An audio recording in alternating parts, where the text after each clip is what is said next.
पिछले वीडियोज में हम लोगों ने सीखा था 7 तक की विभाज्यता का नियम। और आज हम लोग उसी क्रम को आगे बढ़ाते हुए 8, 9, 10, 11, 12 इन सब संख्याओं से विभाज्यता का नियम सीखने वाले हैं। ठीक है, तो चलिए शुरू करते हैं।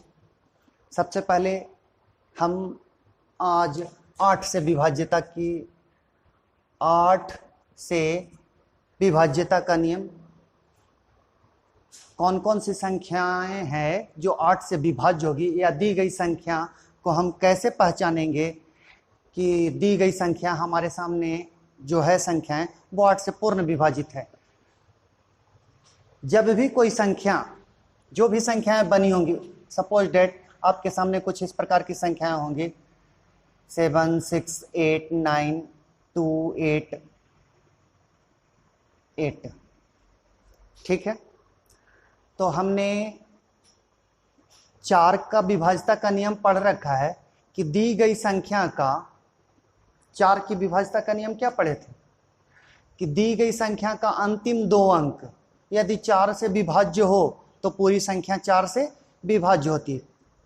4 से विभाज्यता का नियम हमने पिछले वीडियोस में बताया कि 4 से विभाजित कौन सी संख्याएं होंगी, तो जिस संख्या का इकाई और दहाई अंक 4 से पूर्ण विभाजित होगी वो पूरी संख्या 4 से विभाजित हो जाएगी। उसी प्रकार से यहाँ पे क्या करना है कि 8 से विभाज्यता के नियम के लिए हम 3 अंक देखेंगे। 4 से विभाज्यता के लिए हमने 2 अंक देखा, 8 से विभाज्यता के लिए हम 3 अंक देखेंगे। और यहीं पे मैं आपको एक बात और बता देना चाहता हूं कि 16 से विभाज्यता के नियम के लिए हम 4 अंक देखेंगे। ध्यान में रहेगा, याद रहेगा। ऐसे हम 16 से विभाज्यता के नियम को फिर बताएंगे, आगे बताएंगे। ठीक है, जिनको ये बात समझ में आ जाए कि 16 से 8 से क्या है, 4 से क्या है, क्योंकि ये सब एक दूसरे से संबंधित हैं। ठीक है, तो इसलिए मैं आप लोगों को बता देना चाहूंगा कि 4 से विभाज्यता के लिए दी गई संख्या का अंतिम 2 अंक, 8 से विभाज्यता के लिए दी गई संख्या के अंतिम 3 अंक, और 16 से कोई भी संख्या विभाज्य होगी तो इसके लिए दी गई संख्या के अंतिम 4 अंक। अंतिम 4 अंक कहने का मतलब दाईं ओर से 4 अंक को ले लीजिए। यदि वो संख्याएं 16 से विभाज्य है तो पूरी संख्या 16 से विभाज्य होगी। 8 से विभाज्यता के लिए दी गई संख्या का अंतिम 3 अंक, यानी कि दाईं ओर से 3 अंकों को अगर हम ले लेते हैं तो उनसे जो संख्याएं बनी इस प्रकार से 2, 8, 8, तो ये संख्याएं अगर 8 से विभाज्य होगी तो पूरी संख्या 8 से विभाज्य होगी। अब चेक करके इसे देखते हैं, क्या ये 2, 8, 8 से बनी संख्याएं 8 से विभाज्य है? हमें जवाब मिलेगा कि नहीं, ये 8 से विभाज्य है या नहीं है। यदि 8 से विभाज्य है तो पूर्ण विभाजित हो जाएगी, और आपको मिलेगा कि ये पूरी संख्या 8 से विभाज्य हो जाएगी। 8 से लगाएंगे, 8 तिया 24, 4, 8, 6, 48। तो इस प्रकार से पूरी संख्या है जो 8 से विभाज्य होगी। क्या होगी? विभाज्य होगी। ठीक है, 8 से ये संख्याएं विभाज्य होगी। सिर्फ हमें 3 अंक देखना है, सिर्फ हमें 3 अंक देखना है दाईं ओर से। यदि ये विभाज्य होगी तो पूरी संख्या विभाज्य होगी, चाहे वो किसी प्रकार की संख्याएं हों। ठीक है, 16 से विभाज्यता के लिए हम देखेंगे कि 4 अंक, यानी कि एक नया सा नंबर और शामिल हो गया इसमें। किसमें? यहाँ 16 से विभाज्यता के लिए 9, 2, 8, 8। यदि ये संख्या 16 से विभाज्य होगी तो पूरी संख्या 16 से भी विभाज्य होगी। 16 पच्चे 80। ठीक है, 1, 2, 8, 8 बार 128 कट गया। अब ऊपर से 8 आएगा और ये कटेगा नहीं। ठीक है, तो इस प्रकार हम कहेंगे कि ये संख्या 7, 6, 8, 9, 2, 8, 8 जो है यह 16 से विभाज्य नहीं है। ठीक है, ये 16 से विभाज्य नहीं है। इसे क्या होना था कि ये जो 4 अंक प्राप्त हो रहे थे, ठीक है, तो इस प्रकार की जो संख्याएं आती वो अगर 4 अंकों से बनी संख्याएं 16 से विभाज्य, ये 4 लास्ट के 4 डिजिट से बनी संख्याएं यदि 16 से विभाज्य होती तो पूरी संख्या 16 से विभाज्य होगी। अब इसे हम 16 से विभाज्य होने वाला नंबर बताएंगे तो किस प्रकार से, 8 के जगह पे यदि हम 0 रख लेते हैं, 8 है तो उस 8 के स्थान पे यदि हम 0 रख लें तो क्या होगा, पूरी संख्याएं 8 के स्थान पे यदि हम 0 रख लेंगे तो ये जो बना नंबर होगा वो 16 से विभाज्य हो जाएगी। चेक कर लेते हैं इसे, ध्यान दीजिएगा, यही क्रम को आगे बढ़ाइए। इसे यहाँ पे अगर 0 होगा तो ऊपर से 0 आएगा, यहाँ पे 0 होगा और इस प्रकार से ये पूर्ण रूप से 16 से विभाज्य हुआ। तो ये संख्याएं क्या हो जाएगी कि अब ये 16 से विभाज्य होगी, अब ये भी 16 से विभाज्य होगी। समझ में आ रहा है? ठीक है, तो 8 से था। अब 9 से देखते हैं, 9 से विभाज्यता का नियम।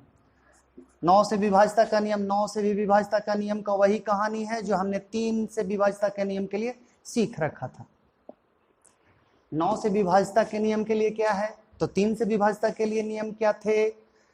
3 से विभाज्यता का नियम हमने सीख रखा था कि दी गई संख्याओं के अंकों का योग, यहाँ पे भी दी गई संख्याओं के अंकों का योग यदि 3 से विभाज्य हो तो यहाँ पे भी यदि 9 से विभाज्य हो तो पूरी संख्या 9 से विभाज्य होगी, वहां पे भी पूरी संख्या 3 से विभाज्य होगी।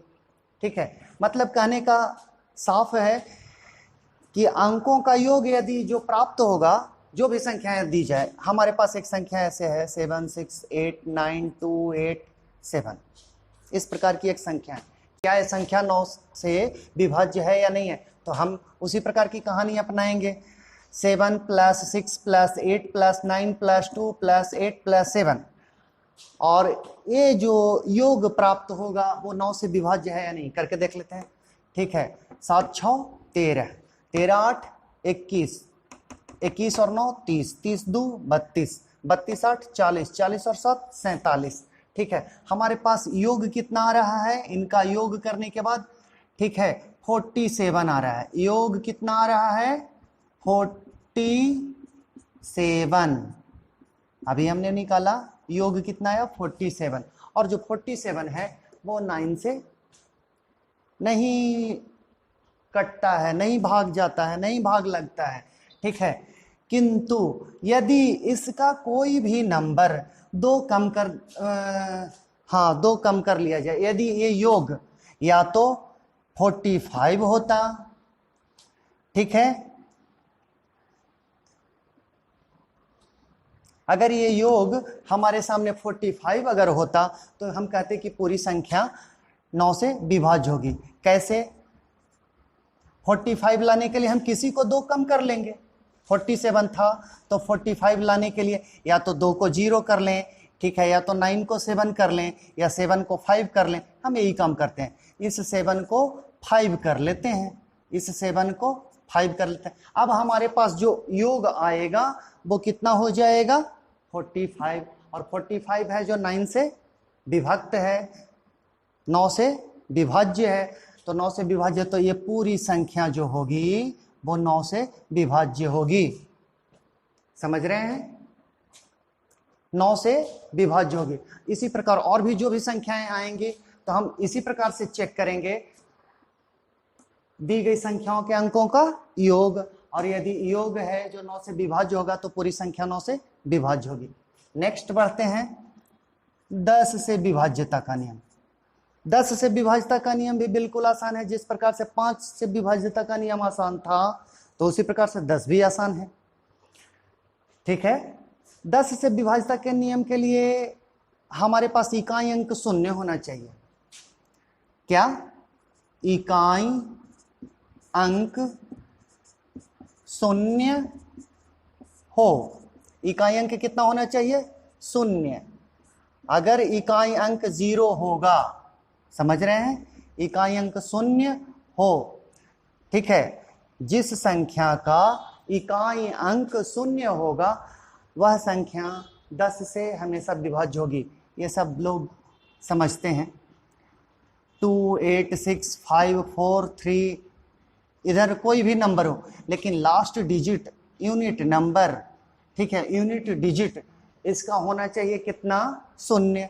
और जिस संख्या का इकाई अंक शून्य होगा वह संख्या 10 से विभाज्य होगी। वे संख्याएं 10 से विभाज्य होगी। समझ रहे हैं? ठीक है। अब आगे बढ़ते हैं 11 से विभाज्यता का नियम। 11 से विभाज्यता का नियम के लिए क्या है रूल रट्टा मारने की चीज नहीं है, आप समझिए जो हम बता रहे हैं उस पर। ठीक है, 11 से विभाज्यता का नियम क्या है? जो भी नंबर दिया जाए, ठीक है, 1, 3, 3, 1, इस प्रकार की अगर एक संख्या है या फिर और भी कोई संख्याएं हैं, ठीक है, एक संख्या ये है, दूसरी संख्या ऐसा दे दिया जाए 1, 2, 3, 4, 3, 2, 1, इस प्रकार की एक संख्या दे दी जाए। कहा जाए कि क्या ये संख्याएं 11 से विभाज्य है? तो 11 से विभाज्य होने के लिए मेथड या नियम क्या है? ठीक है, होता तो है सम स्थान पर के अंकों का योग और विषम स्थान पर के अंकों का योग। तो ये सब को छोड़ दीजिए, हम इधर से चलेंगे, दाईं ओर से चलेंगे और एक एक अंक को छोड़कर ऐसा बनाएंगे जहां तक चला जाए। समझ में आ रहा है? दाईं ओर से एक एक अंक को छोड़कर ले लेंगे। नहीं समझ में आया तो फिर एक और तरीका सीखिए। दाईं ओर से छोड़कर एक एक अंक हम ले लेंगे। हमने यदि 1 को रखा तो फिर 3 को ले लेंगे, ठीक है, और इसका योग ज्ञात कर लेंगे। फिर हमने जिन जिन अंकों को छोड़ रखा था, यानी कि कौन कौन सा नंबर छूट गया था, यहाँ पे 3 छूट गया था, यहाँ पे ये 1 छूट गया था, 1 छूट गया था, तो इधर भी 3 को और 1 को जोड़ लेंगे। अब इस प्रकार से जो संख्याओं का योग आएगा, यहां हमने जोड़ रखा है, तो जोड़ने पे के बाद इन संख्याओं का योग कितना आया? 4। इसे हमने जोड़ा तो क्या आया? 4। अब योग का अंतर निकालेंगे। ये तो दोनों बराबर आ रहे हैं, लेकिन योग का अंतर कहने का मतलब घटाओ, ठीक है, जो बड़ा होगा उसमें से छोटे को घटाएंगे। अगर घटाने के बाद 11 का गुणज, ध्यान दीजिएगा, ठीक है, जो संख्याएं हमें इस प्रकार से प्राप्त होगी तो उनको घटाने के बाद, मतलब कि 4 में से 4 अगर घटाएंगे तो 4 में से 4 जाएगा तो 0 हो जाएगा। तो या तो 0 आए या 11 का गुणज कहने का मतलब 11, 22, 33, 44, मतलब ऐसी संख्याएं जो 11 से कट सके, घटने के बाद आए। कब? घटने के बाद। किससे घटे? जो योग प्राप्त हुआ। किसका योग प्राप्त हुआ? हमने एक एक संख्याओं को छोड़कर लिखा था। किधर से छोड़कर लिखा था? दाईं ओर से, दाईं ओर से, ठीक है, दाईं ओर से। दाईं ओर से पहला नंबर लेंगे तो दूसरे को छोड़ देंगे, तीसरा लेंगे चौथे को छोड़ देंगे, पांचवा लेंगे छठे को छोड़ देंगे, सातवां लेंगे तो आठवें को छोड़ देंगे, ठीक है। तो हमने जो जो दाईं ओर से पहले लिया उनको लिख लिया, उसके बाद फिर एक एक अंकों को जो छोड़ रखा था, ठीक है, तो उस प्रकार से। जैसे यहाँ पे अब एक और देख लेते हैं। जैसे यहाँ पे दाईं ओर से, तो इसे 1 को ले लेंगे, 2 को छोड़ देंगे, 3 को ले लेंगे, ठीक है, तो 4 को छोड़ देंगे, फिर उसके बाद इस 3 को ले लेंगे, 2 को छोड़ देना है और फिर 1 को ले लेना है, ठीक है। अब जिन जिन संख्याओं के ऊपर हमने डॉट लगाए तो उनको जोड़ लेना है, यानी कि 1, 3, फिर 3 और फिर 1, इस प्रकार से 3, 3, 6 और 2 8 प्राप्त हुआ। अब जिसे हमने छोड़ रखा था, यानी कि 2 को भी छोड़ रखा था, 4 को भी छोड़ रखा था और फिर इधर 2 को छोड़ रखा था, तो 2, 4, 2, 6 और 2 8, इनको भी जोड़ेंगे तो 2 + 4 + 2 = 8, और 8 से 8 घटाएंगे तो क्या आएगा? 0। मतलब कि हमारा ये नंबर भी 11 से विभाज्य है और ये नंबर भी 11 से विभाज्य है, ठीक है। एक और नंबर ले लेते हैं इस प्रकार से, 3 7 6 5 4 2। हमने एक ऐसा नंबर ले लिया, रैंडम नंबर हमने कोई भी उठा लिया, और अब इसे चेक करते हैं क्या ये 11 से विभाज्य है। तो हमने जो आपको मेथड बताया उसको फॉलो कर लेना है, ठीक है। एक अंक यहाँ पे 2 को हमने लिया, 4 को छोड़ दिया, ठीक है, 5 को हमने फिर लिया, ठीक है, 6 को छोड़ दिया, 7 को फिर से लिख लिया। अब इन संख्याओं को जोड़ते हैं, इन संख्याओं का योग ज्ञात करेंगे 14, ठीक है।